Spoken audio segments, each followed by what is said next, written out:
Hello everyone, welcome to part 3 of our bicycle restoration. Today we're gonna see the brake housing, the brake cable and the chain installation. So hopefully you enjoy this video. Starting off with, we are removing the old cable. I've just cut off the end part there, and this cable housing and the cable seems a bit old. The cable seems to be rusted, but I currently don't have a spare. So what I'm thinking is, for the rear brake I have a spare, but I'll probably use this for the front brake. So I'll probably cut the rusted part out and just use the rest of the things for the front brake. I'm just giving it a good wipe where the cable housing was resting. It had some black spots on it, so better to clean it. Sometimes during wash you really cannot lift the cable these parts and clean it properly.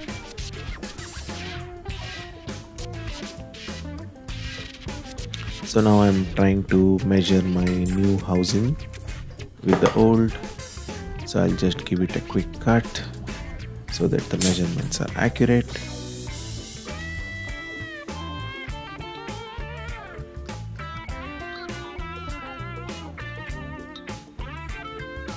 Now we have some end caps we can install, so that I believe these are called ferrules. So we'll install those ferrules so that it gives it a clean look.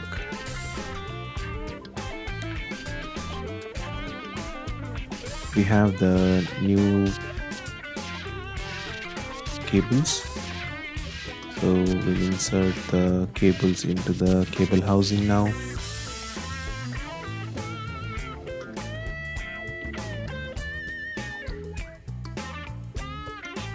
All is going on smooth now, no issues ahead.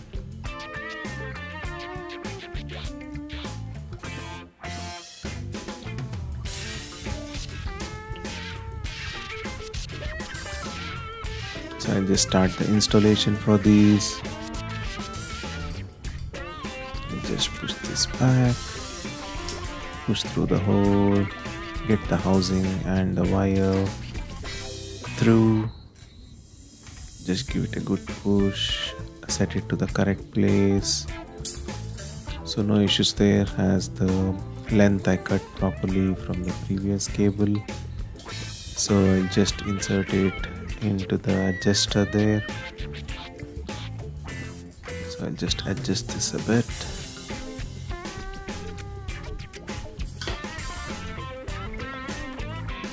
I'll just do a mock installation for now, and once I have the wheel on, I'll adjust it to the correct place.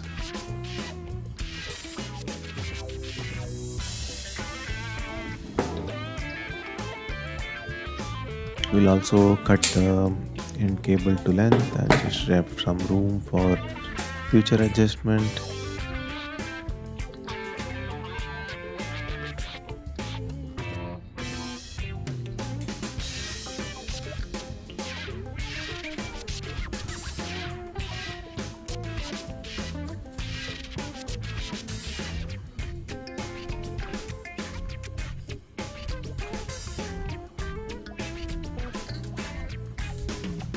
We'll install the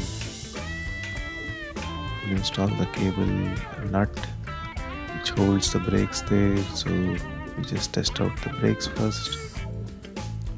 Now we'll install the end cap. We'll use the cable cutter, which internally has a end cap press, so you can just use it to press as I show. So all seems fine, the brake seems to be working fine. Once we have the wheel on, we will do the exact adjustment of the brakes. Moving to the front, again I used the rest of the housing left over, which was perfect size for the front. If you remember, the front did not have a housing, so please do check out part 1 and 2. So I'm just trying to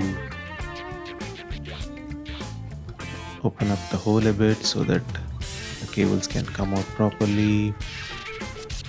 Now I'll reuse only the inner metal cable which we took out from the rear because I didn't have a spare. So anyways, having two brakes will give a good stopping power to the bike. So we'll just double check, measure it out. So what I did for the rear cable was I cut it to length and the rusty part was out, so I just cleaned it with degreaser, wiped it clean and put some grease on it so that the cable moves freely. So kind of gave it a bit of service. The strength of the cable still seemed fine, so I'm okay to install this, but if they need it in future, probably I can get it and install a fresh cable there. Again the same procedure, pass it through the adjuster, then install the nut which holds onto the brakes and you're good to go. Now we'll just put in the rear wheel. We'll just put it fully to the front, so just ensure you push it all the way to the front when installing the chain so that the chain goes on smooth. So if you remember, in part 2 we showed the chain being removed and I had left a pin there, but unfortunately the pin fell off. So what I had to do is I got a single speed quick link. So the single speed quick link was installed. So to install the quick link, what I had to do was remove one of the old links. So we'll use this tool to remove the link smoothly. We'll just thread it in. The more you thread, the pin gets pushed out and you will have one link open so that our single speed link can be installed. We'll just push it all the way in. You can see the end of N2 plates coming out. So we'll remove the chain slowly. The chain seems pretty solid, so it only needed a service. And so as you can see, this is the quick link. It has 3 pieces actually. At the end I'll put in the locking piece as well. So I'll just put the chain in. I'll get my wheel in now.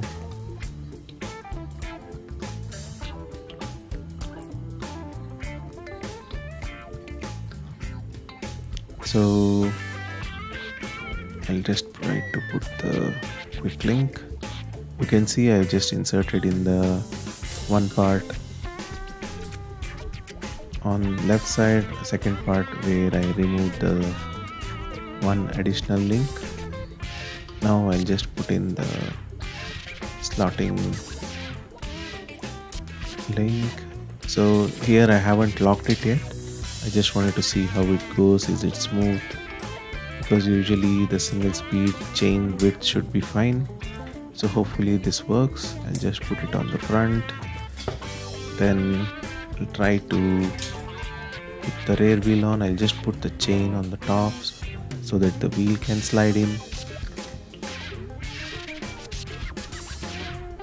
I just slide in the wheels now. Push it all the way forward. Put the chain on. And then adjust the chain tightness to as it was previously. I don't want it to be too loose, but there should be some little bit of sag, so that kind of allows the pedaling to be easier and the chain will also last longer. So that seems about fine. Just give it a quick spin. Seems everything is working fine. Everything is smooth. The mudguard, the rear mudguard may need a bit of adjusting, which we'll go to.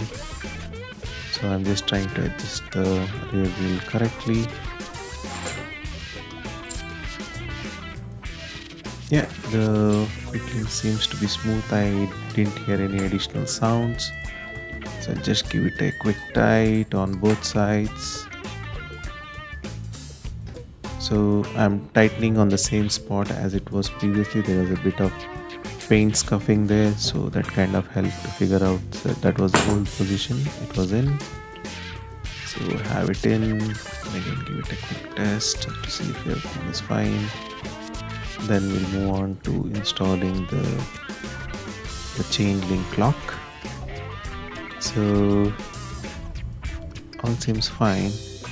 Let me just lube it first. So I'm giving it I'm putting in the wet lube so that this lasts longer.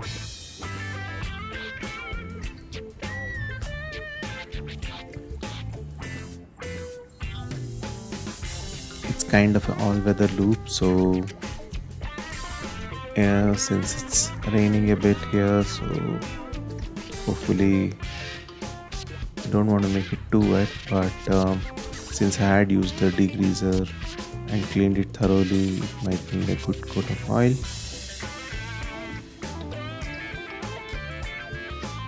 Yep, so give it a good amount of oil. Now we'll move on to the lock installation. So it's just like a normal tooth, I just need to push it in. So here I just use the wrench. So for me the wrench seems to be the easiest way to install this. I just put it on both sides and just tighten the wrench so that it locks in place. So thank you all for watching. So wait for part 4 where we paint the wheels. Excited to find out what color it will be. Cheers.